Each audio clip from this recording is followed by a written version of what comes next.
Para nagmistulang Independence Day ang Indiana Pacers sa Game 3 dahil nakaligtas sila sa pananakop ng OKC.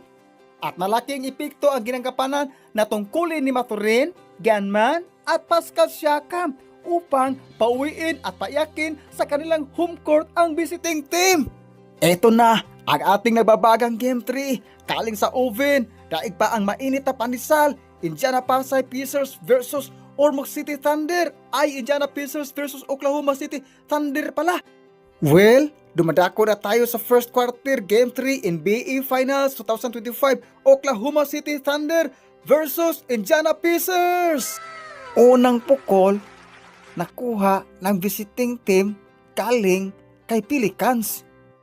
At sumagot na naman si Lapu-Lapu ay Pascal Siakam pala.